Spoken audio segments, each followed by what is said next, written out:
Anxiety is everywhere right now. It's not just you. Modern life is overstimulating.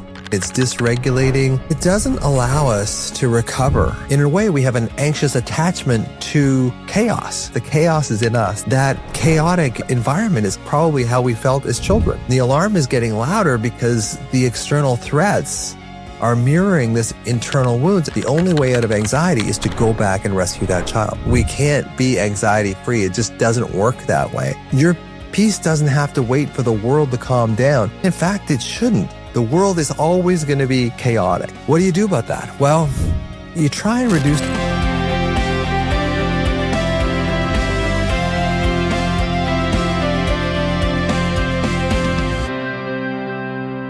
Well, I'm back. Welcome to another episode of the Anxiety RX podcast. Today, I want to talk about why everyone feels more anxious. And I think this is happening with everyone these days. It isn't just people with known anxiety issues. I think everyone is feeling anxious these days. And I think there's just so many things from so many different angles. Those of us with anxiety are used to carrying this alarm in our system and looking for external reasons why it happens and almost validating. And there's so much validation out there now. There's so many different aspects of the world that are anxiety provoking. So I'm wondering if you're feeling like you're carrying extra weight lately and you don't know exactly why. Now, anxiety is everywhere right now. It's not just you. And I think it's so critical to understand that anxiety is a part of human life. We can't be anxiety free. It just doesn't work that way. But what we can do is regulate ourselves to the point where we feel like we're in control of it rather than it's controlling us. So I want to explore in this episode why anxiety is rising in nearly everyone with a brain anyway. And the real root of that anxiety is this uncertainty in the world. And uncertainty intolerance is a way that sometimes I use to describe anxiety. We don't like uncertainty because of what uncertainty meant in our childhood. If uncertainty in your childhood was a very difficult thing, and then the world is now mirroring all this uncertainty to you, it's going to be hard. It's going to be hard on top of the anxiety and alarm that you carry every day to absorb what's happening in the world and not get more anxious. Modern life is overstimulating and it's dysregulating and it doesn't allow us to recover. And those of us with anxiety really get drawn to distraction. As I said at one of my previous podcasts, distraction is so much a part of the way as children that we didn't deal with the anxiety or push the feeling away. And it's easy to get distracted into the news because there's always something new. There's always something intriguing that pulls you away from what's inside of you. And there's this feeling like we're always on, we're always notified, always interrupted. And part of us likes that because that chaotic environment is kind of probably how we felt as children. The alarm is getting louder because the external threats are mirroring this internal wounds. And there's an attraction to that. It sort of makes sense to us why the world is having such a difficult problem right now, because we are having a problem. It's in us. The chaos is in us. The uncertainty intolerance is in us. So that when there's more uncertainty in the world, it mirrors back to our childhood when there was so much uncertainty in our childhood. And there is a seduction to that. Freud called it the repetition compulsion, that we are seduced by the things that were so pervasive in our childhood. So if uncertainty was pervasive in your childhood, you will be attracted to what's uncertain in the world today. And there's a lot that's uncertain in the world today. This global uncertainty, war, pandemics, the elections, climate change, we're wired to predict and prepare. And when we can't, the alarm system just goes nuts. And this triggers uncertainty intolerance where we just don't know what's happening, but we're attracted to it at the same time, especially with people with anxious attachment. In a way, we have an anxious attachment to chaos. And if you're attracted to the news and all the politics, all the politician stuff that's coming out, it's not you, it's how you're wired. And it's not just the news, it's the lack of control that reactivates that old trauma. And this one hits really hard because if you grew up in a chaotic home or were hypervigilant as a child, you won't be able to keep up with everything that's going on. There is this seduction that we feel that if we're sort of distracted to a certain amount, that's familiar to us. So we stay with that. But there's so much going on now. It's so hard to keep regulated when there's just so much uncertainty coming at us from every angle. So what do you do about that? Well, you try and reduce the cognitive overload. News breaks, making decisions a little more simple rather than ruminating on them. Working with your nervous system, not just the thoughts, just around the unpredictability, relishing unpredictability, making it feel like you have some control, appreciating unpredictability rather than being a victim to it. So reconnecting to that child who needed certainty to feel safe, but never really got it. And we're kind of doing the same thing now because there is no certainty in the world. And there's a perverse sense of familiarity with that awkwardness in the world. So we've reproduced that. We are seduced by uncertainty because we felt a lot of uncertainty in childhood. And there is this repetition compulsion that what was familiar to you in childhood, you will unconsciously reproduce in your adulthood. And I think with all the current events, with everything going on and so much uncertainty, there's part of us that's really attracted to that. And I think that just makes the alarm worse. And we carry this incredible weight from constantly sticking our faces into uncertainty with knowing that uncertainty was familiar to us and we equated that familiarity with security when we were younger. But now the uncertainty is so far out of control that we've kind of bitten off way more than we can chew. So for many of us, myself included, money was an issue when we were growing up. And scarcity is at the root of survival. So for many, money isn't just math. It's safety, it's security, it's status, it's self-worth. And our alarm system see financial unknowns as a threat to our security, as existential threats. So if money really triggers you, you may have experienced real or emotional deprivation or a sense that support wasn't guaranteed. In other words, you kind of grew up in a lack environment.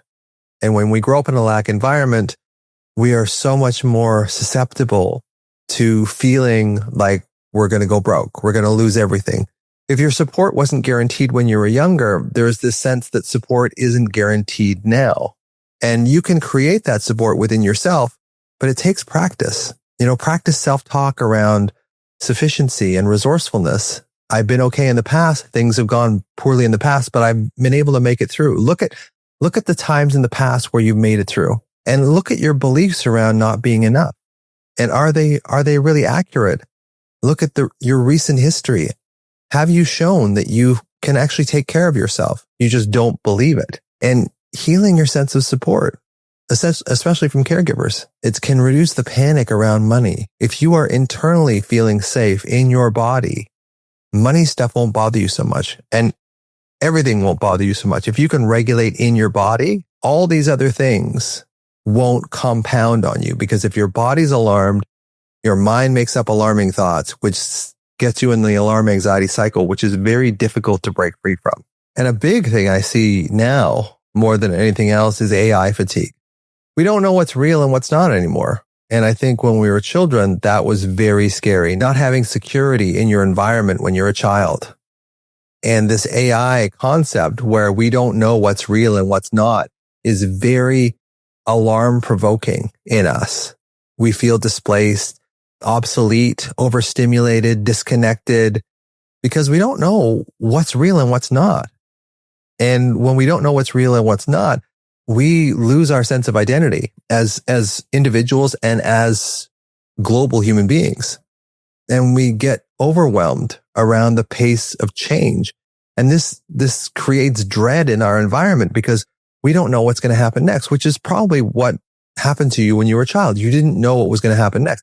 That's what happened with me. I never knew when my dad was going to go into a phase of mania or depression or psychosis. So it's important to sort of set your boundaries, like limit the time that you're using AI and digital media. Now, I know that sounds like everyone else says that, but making the intention, setting a timer, being responsible for yourself, being responsible for that child in you that may be craving the distraction and the disconnection, but it's not doing you any good. It's making you worse. So if you take control over it, if you feel like I'm in control of this, even if you set a timer for an hour or 2 hours and stick to it, and then get outside, do other things, try to move away from this chaos that maybe you're attracted to, because maybe chaos was part of your childhood. And we are often attracted to the things in our childhood and recreate them in our adulthood. So this sense that we're overstimulated can be a anxiety relief mechanism, because when we're overstimulated, we don't drop into that pain that we feel so deeply within ourselves. And understanding that you actually have control over how much overstimulation you have, and taking control over the stimulation that you do give yourself, that can make a real difference in your long-term alarm and your anxiety about the future. A huge perpetuator of anxiety is loneliness. We may be surrounded by people, but we feel lonely because we don't allow the love and connection in, because love and connection maybe wasn't safe when we were younger. So a lot of anxiety and alarm is our own inability to accept and receive love, both from others and ourselves. So this epidemic of loneliness is really creating so much alarm inside of us. So we can feel lonely even when we're not physically isolated, because we are isolating within ourselves. And if you're isolated within yourselves and you don't accept love and connection within yourself, it's very difficult to regulate your nervous system, because it triggers like this deep abandonment that you felt when you were a child, and the unmet emotional attunement and the grief behind not getting that connection. This can really hit us hard. You may have experienced like emotional neglect, or been the strong one in the family who never had to ask for help or never got to ask for help. And now you can't, because you've created this environment where you don't feel much of anything. And when we do that, it's very, very difficult to get in touch with the alarm, because we don't want to feel in the first place, but we have to feel it to heal it. So if you can begin with self-attunement practices, if you can do some of my yoga nidra, or you can do some of my hypno meditations, somatic touch, breath work, anything that brings you into your body, brings you into your grounding, you can work towards safe relational repair with yourself. And maybe you get therapy, or maybe you have a close friend that you can rely on. Rely on those people. Connect with those people. Make it something that's so important in your life to connect with other people, because the more you connect with other people, the more you will connect with other people. The more you separate from other people and yourself, the more you will separate from yourself. So we really need to reparent that child, that part of us that was lonely, that felt emotionally alone, even if there was other people around. Loneliness is a huge driver of alarm and anxiety. So when we connect with ourselves, when we allow connection from other people, and specifically connection from ourselves, our adult self now takes care of the child in us now, a lot of that loneliness seems to dissipate. And then we allow the connection in, even though it's hard at first. But that connection is what really heals our alarm. Alarm is really the child in us craving attention, craving connection. So when we give that child the love and connection now that they so badly needed back then, we start getting to the root cause of what created the alarm in the first place. And that's the connection piece. We need other people. But there's also this existential grief from climate change and background anxiety about the planet and the future of humanity. And that triggers the same sense of helplessness, grief, and overwhelm we often felt when we were younger. And when we feel powerless to do anything about that now, it reignites that feeling of powerlessness when we were children. And if this resonates with you, you may carry some ancestral trauma that's handed down to you, or feel burdened with needing to save or fix things. So that can become something that's helpful, but it can also become an obsession that forms a distraction from the alarm. So it all really comes back down to connecting to yourself. It really does. If you can connect into small, meaningful actions, rituals that you do every day, if you commit to processing your grief through your body, not just the mind, getting some therapy if you need it. Grief is a huge driver of anxiety, just as loneliness is. And this inner healing creates the capacity and the resilience in your nervous system to connect to love, to connect to connection. As I said before, your nervous system formed in protection, but you don't have to live in protection for the rest of your life. You can really embrace connection. And I know that's hard. It was hard for me, but it's really the only way out is to embrace that connection. And what triggers you the most is what you need to heal the most.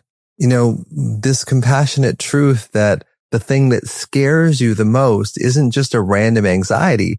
It's your nervous system now pointed to something that happened to you back then. And if you can find that child, you can find the root cause of what's creating the problem in the first place. So we mirror in ourselves what the world is showing us. So if we feel the world is collapsing, there's a sense inside of us that we are collapsing. But if we can create that sense that, okay, the only thing I can change is my feeling towards myself. That's really the bottom line of everything. The only thing I can really change is how I feel towards myself. Are you negative? Do you judge that child? Do you abandon, blame, shame, neglect, bully that child in you? Or do you decide, I'm not going to do that anymore? I'm going to connect with the younger version of me. Easier said than done, I realize. But often these external threats reflect this internal pain that we've carried for decades. And we'd much rather deal with the outside than go and rescue that child. And I'm telling you, the only way out of anxiety is to go back and rescue that child. That's what my yoga nidra is about. That's my hypno meditation. That's what my book is about. And it's really important to understand that it's in you. It's the outside doesn't matter. What matters the most is how you feel towards yourself, how you can connect with yourself. And I know that sounds Pollyanna. I know it sounds woo, but it's really the only way to make a difference in your outside world is to make this difference in your inside world. Now, what can you actually do? There's a lot of stuff going on outside now in our world, but what can you actually do? You don't need to fix the world, but you do need to listen to what's awakening within you. The alarm in you is a message from your younger self that says, hey, I need connection. And if you start with grounding in your body, locating your alarm, treating your alarm as the younger version of you, putting your hand over it, breathing into it, staying with it, do the yoga nidra, do the hypno meditations, find that connection within yourself, reconnect with the parts of you that felt unseen, unsafe, unsupported, unprotected, and make them feel seen, heard, open to, understood, loved, and defended. That's really how we heal from anxiety. Your peace doesn't have to wait for the world to calm down. And in fact, it shouldn't, because that's not going to happen. The world is always going to be chaotic. That's just the way the world is. What doesn't have to be is a chaotic reaction and to yourself, a chaotic assessment of yourself. You don't need the outside world to change. You do need to find that child in you and see them, hear them, open to them, understand them, love them, and defend them. That's really what you need. Doesn't really matter what's going on in the outside world. If you can soothe yourself, if you can find a place to soothe yourself, and this can be very difficult because if we grew up in chaos, if we grew up in uncertainty, we are attracted to the tremendous uncertainty that's in the world. There's a dopamine hit that I believe that we get from getting fixated on Trump or the climate or just the world in general, how chaotic, or earthquakes, whatever is your issue du jour. Just realize that it's probably a distraction from going into yourself. It's the child in you that is causing all of this pain because they're asking to be seen, heard, open to, loved, and protected. You're not broken for feeling overwhelmed. You're not weak for being triggered. You're human. And the world is triggering old wounds that you finally have the power to heal. The world isn't going to change. It really comes down to you saying to yourself, I'm going to just unplug from all this uncertainty, or as much as I can, and plug into that child in me that's creating the alarm. Do the hypnomeditations, do the yoga nidra, connect with the inner version of you. The outer world, in a lot of ways, doesn't matter. What really matters is connecting with yourself. The more connected you feel to yourself, the less lonely, the less full of grief, and the less troubled and alarmed you're going to be. It takes time. It takes a commitment. But if you make the commitment to yourself as opposed to making a unconscious commitment to chaos, which is kind of what we're doing. I do the same thing, making this unconscious commitment to chaos by getting sucked into the world. We're just recapitulating what happened to us as children, which is having no power and feeling terrible about it and not being able to escape. The only escape is no escape at all. It's staying inside of you and healing that younger part of you so that all parts of you, the child in you holds the best parts of you. It's really true. The child in you holds the very best parts of you. But often we reject that child because of what they went through, because they hold our pain. But when we realize that the child in us holds the very best parts of us, and we can love and connect with that child, see, hear, open to, understand, love, and defend that child, then we truly start to heal. And it doesn't matter so much what goes on in the outside world. It's really creating this new peace in your inside world. Easier said than done, I agree, but you got to start somewhere. And I'll see you next time.